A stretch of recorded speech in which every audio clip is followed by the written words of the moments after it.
Damn. Oh man. I'm about to got e-brake. I'm about to deadlift, and this is my first deadlift of the 2 weeks out. Like I said, well, first of all, I woke up super tired today, like the most tired person in the world. And I wasn't gonna come at 4 in the morning. I'm late. It's 3:58 right now, but it's gonna be it'll be like 4:20 when I get there.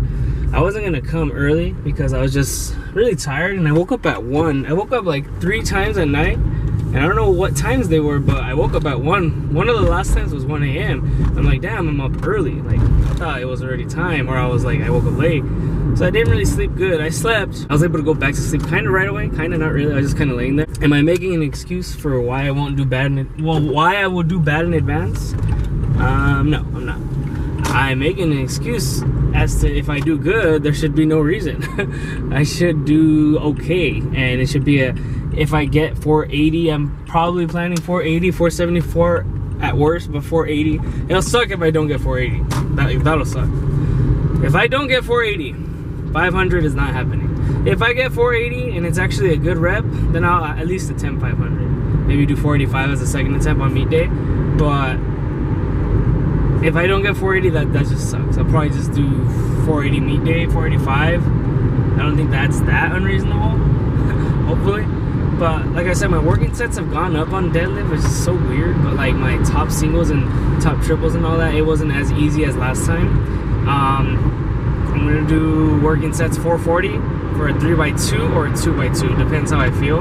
I want a 3x2, but if all I get is a 2x2, then oh wow.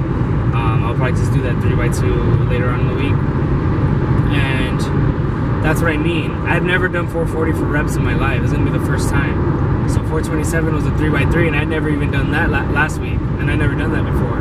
So that's kind of a good sign in my eyes, but I don't know, it doesn't mean that I'm going to deadlift 500 just because my working set's gone up. It is improvement from last time, so I should be able to get 485, because last time I pretty much got 480 last meet, pretty much. So 485 should not be out of the question, shouldn't be out of the answer books, whatever. This might mean, who knows, maybe I could just try harder on squat and bench. Or I could just have a super bad day and go like 5 for 9 again. But like bad as in I don't get the lifts and I can't blame the judges. That will be a horrible day. Or I just go 3 for 9 or a 2 for 9 or a 0 for 9, who knows.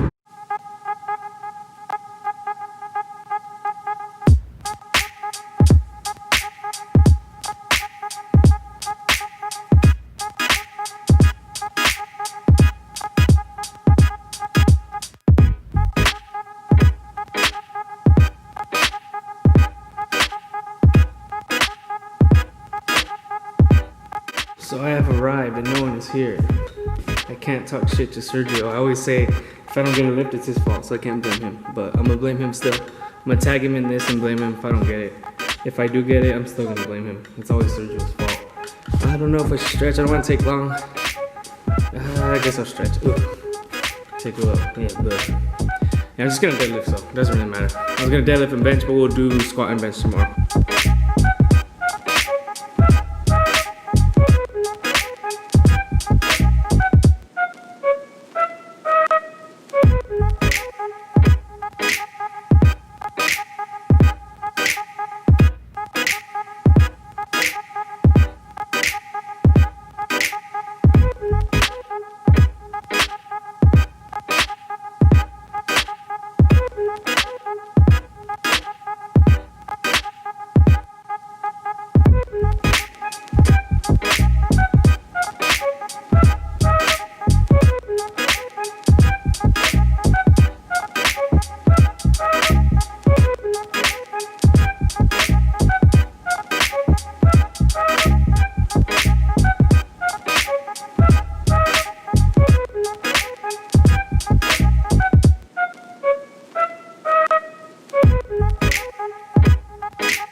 Alright, about to start 155 warm-up weight.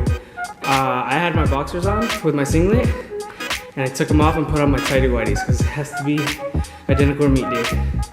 This singlet's dirty because that's chalk on it. I didn't wash it. It's gonna get chalk on it tomorrow for squat and bench, so I shall wash it tomorrow because then I won't put chalk on it on my back till next week, meet day. Next week too, I won't use it. I won't put chalk for next week because it'll be easy. I could, but I won't. So the singlet's not that dirty. It just has chalk on it. That's all it is. All right, time for a voiceover. Here's the 155 that felt kind of easy, kind of hard. I know it's weird. It's so funny. I always say this, but I grip and rip up until like over 320, sorry. Over 320, I don't. Like 265 right there, and like right here, 320, I'm doing it. But that's it. Over that, I do not. When the belt goes on and the butt comes up and I go down. There it is, up, down. So I don't know how that's 375. I don't know how I felt, honestly. Like, I don't know what I was expecting. I felt real good from the beginning because I rested yesterday and I was only deadlifting today, and I knew that. I was thinking of benching, but nah. But I just had a feeling that it was going to go pretty good, but then it started going heavy and the belt was too tight. You know, it fits and it's tight, but like my left side, it just bothers it because it's bruised up from buckling the belt right there. Not so much the belt, but where the lever belt overlaps. So it was just awkward up until 424. That was 440. That was the easiest one. That one was the easiest. And I wanted 457, but then I did 460 because, someone told me 460 would be a better jump. I just felt 460 would be a huge jump up to 480. And I did do that. 20 pounds for me is like, that's unbelievable. So, but it wouldn't make sense to go 460, then 474, then 480. It's too tiny, 6 pounds between those two. So honestly, like, this was like an easy RPE 9. I know that sounds weird, but I would go 8.5. Because I know some people that say there's no such thing as half, so you got to go just 8 or 9 or 10. But I don't believe in that. I think 8.5. And if I had a gun to my head, I could have done 2. And 440, honestly, I was debating 2x2 or 3x2, like I said. But I went with 3x2, and honestly, it flew. Like, it looks hard, but it was real easy. It was like a moderately heavy weight. And it was it was an 8 because I know I could have done a 3x3. I didn't, obviously, but 440 is the most. That's the highest volume weight I've ever done in deadlift. So everything was a PR today. Top single and the 3x2 with 440. Just makes me want to go even heavier next time. Is it ideal? Is it smart? Who knows? Who cares? I'm probably not going to, though. Probably just do some singles, 3x1 or something. Yeah, like this was, I mean, they're all pretty easy. The last set was actually the easiest. It may not look like it, but it was the easiest. I had to replace my footing on the second set. After the first rep, the bar just slid way to my right, and it's just not good because I'm not in the center anymore, and I hate when that happens. And I'm glad I got to stretch before. I don't know if that makes a difference on why I did good, because I didn't stretch Monday for squat and bench. I did for bench, with the bands, just rotator cuff stuff, shoulder stuff, you know what I mean? But the squats I didn't. I don't know if that has something to do with it because I'm so used to doing it. I'm not saying, dynamic stretching before is the key to getting strong, because there's so many people who don't do it. But I don't know. I really feel like I should have just squatted first that day. So that's what I love about tomorrow. I'm just going to bench. And then Friday, I'm just going to squat. And then, I'm going to do both. I'm going to do both. So I'm going to bench squat tomorrow, sorry. But I'm just going to deadlift Saturday like I did today. So I'm going to take that day in between, just like I did today when I rested yesterday, Tuesday. And I feel way better. It helps a lot. I don't feel like my biceps tore anymore because I was starting to think that my left one tore. I tore it, but I don't know. Look at my elbow. Like, damn, that's nasty. Like, I've always had a weird elbow on my left side or both sides, but I think, I don't know, from baseball, I think something's up with my left elbow, left shoulder. I think it might be dislocated. I'm being dead serious. I don't think it's impossible to go heavy with some kind of injury because strongmen do it all the time. I know they're on steroids, but I'm glad I got to stretch my hip out right here. I think it's the pigeon stretch. I'm pretty sure it's the pigeon stretch. Whatever it is, on my left side, I really felt it and it felt good. Didn't hurt. And then I ended it with the frog stretch after this. I didn't really feel it. I like that one with the bands. I didn't do it. Wasn't thinking of it. I just wanted to do some kind of stretch than other because I haven't really been stretching lately. I have, but I just didn't really care to Monday after I worked out because I always do before and after. There's the frog stretch, and I'm feeling pretty mobile, pretty flexible, not tight, not loose. I feel pretty good, and I don't know. I'm pretty encouraged about how meet day will go. I'm not going to say what I want or what I think. I have some expectations. Doesn't mean it'll go that way. For for those of you who don't know, Sergio did end up going. He got there at 5 a.m. and that's why I didn't do 480 so good. It's his fault, again, like always, because he didn't get there at 4 a.m. I got there, he wasn't there, and I showed. He got there at 5, right before the top single, 480, but, you know, he came not the time he was supposed to come. And if I don't get 501 meet day, it's his fault again. And if I do get it, it's his fault. He already knows. He doesn't even complain. But on a more serious note, this was the best deadlift day of my life, of the year and of my life, because it's the most I've ever deadlifted successfully without grip problems. And it wasn't pretty, honestly. I don't think it was ugly, but I don't think it was pretty. It wasn't extraordinary, but this makes me feel confident about at least attempting 501. I still do not think I can do it, but worst case, I'll do 463 opener, 485 second attempt, and if I don't get it, I just do 45 again, and it's still PR, because 463 is the most I've done in comp officially. So I'm gonna try it. Everyone's telling me to try it. Everyone thinks I can do it. I do not. And that sucks if I don't. If it doesn't come off the floor, that will suck. If it comes to like my knees, that's never happened to me. A deadlift gone to my knees and I drop it. But if that happens, no big deal. 45 won't be so bad. I might just do 490 though. Like, honestly. But what sucks is if I do like, let's just say 463, 474, 480. Like, let's just say 474 or 480 second attempt and then 490. It'll suck if I don't get 490. But that's why I like the first option better. 501. And if I don't get the second attempt, I just do it again. Overall, this was a real good day because I felt beat up yesterday. It was good. I took Tuesday off because today's Wednesday. Wednesday, October 14th. And I felt good. Deadlifts. Didn't feel beat up at all. The belt was a little tight. And it just hurts my left abdomen. I don't know what's going on with my left abdomen. But it just hurts because, like, I think it's just been hurting because that's where the lever belt buckles. So I think it's just, like, I don't know. It's bruised up. It's getting, I don't know, bloated. Getting inflamed. Doesn't really hurt though, just uncomfortable, and I felt good deadlift. The whole deadlift day I felt good. I didn't think I needed that long rest. I was resting pretty long, but I didn't need it. I just did it just to be sure, save my energy as much as humanly possible. Not doing an SBD day. I don't like SBD days. That's just me though. I'm not gonna do that. I'm gonna do bench and squat tomorrow, and then I'm gonna deadlift Saturday. So I'm gonna take Friday off. I mean, I may just deadlift Friday if I feel that good. I know it's stupid because I only take a day off from deadlift and it'll be right after squat day. That's why I rested yesterday too. I didn't want to deadlift and squat back-to-back days. But it's most likely going to be Saturday and then just do a Monday, Tuesday, and I'm done next week. Meet week, just Monday, Tuesday. Do that stupid water cut. I'm waking up at 2:05, but today I felt skinny. I even look skinny. To me, I look skinny.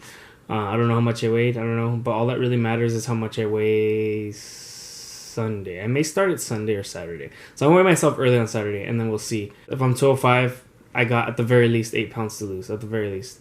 196 was what I weighed last time, and if I weigh that this time, no big deal. Hopefully it doesn't beat me up. It probably will, and if it does, oh well, that sucks. But yeah, it's just a quick little video of how my best deadlift day went, and I have it on camera so I can see it and look back at it and see what I did wrong in a year or in a month or the day after meet day. Yeah, 501's the target. Will it be it will be a target. Will it be a destination? Probably not. I may, like I said, I may do 275 bench. Maybe. If I don't know, I just feel really confident about it. 270 is for sure. I think I can do that. And probably 429 squat, honestly. Even if I don't get my 429, anything's a PR. My second attempt will be a PR. My opener will be an opener PR. My last one was 385. My squat opener will probably be 396 or 402. You know, 402 sounds better, obviously, but I don't want the jumps to be tiny. I don't want them to be big. So my bench opener will be a PR too. Every opener has been a PR because I did 226 first meet opener bench and then 243 this last meet. Now 248. That's matched my third attempt from my first meet. So it's still progress, and probably 248, 259, 270 or 276, whatever, 275, and then deadlift 463. I'm gonna keep it the same as last time. 463. I already said 480, 485, and then 501. I don't know if I feel more comfortable with 485 or 480. I don't know if it really matters, but 480 will still be a PR. So I don't know if it'll be 1200. Even if it's less, no big deal. I just want to qualify for nationals more than anything. 11:35 is all I need, and my current total is 11:19 official. So if I just get my second attempts, I'll be good. So, you know, nothing really to worry about. I don't even have to go that crazy. I could just sandbag it. But, you know, I've already mentioned I don't feel like doing that. But who knows? I may just do it if the water cut really takes a toll on me, and then the jet lag. I don't believe in jet lag. To me, that does not exist. I think that's a huge excuse for lazy people. I don't believe in jet lag at all. I've never even felt it. Honestly, I go to Peru. You know, Tron lives there, and I don't feel it when I go to Peru. I don't sleep all day. You could ask her. I'm in a vlog when I'm in Peru, and you'll see that it just doesn't exist in my opinion. If you didn't know time change was a thing, like Peru's a 2-hour time change, which isn't much. But if you go to China, 8-hour time change, you know, that one you'll probably fail. But if you didn't know, you would never think that or say, oh, I'm tired because of jet lag. Like, I had a friend who came back from Asia, and he was blaming jet lag for a month straight while he was sleeping 12 hours a day. And that's just stupid. Like, come on. Jet lag, it's only 2 hours, Dallas and Peru. It's crazy because Peru's in South America. And I just don't believe in jet lag. But if the jet lag gets to me, let's just say, and the water cut, and I can't sleep the night before, or I just have trouble eating because I always do before a meet, I just don't want to eat. I know I have to, but I don't want to. You know, sodium has to be on point. You know, 7,000 to 12,000 milligrams. Last time I think I had 7. Yeah. I think I had a little more.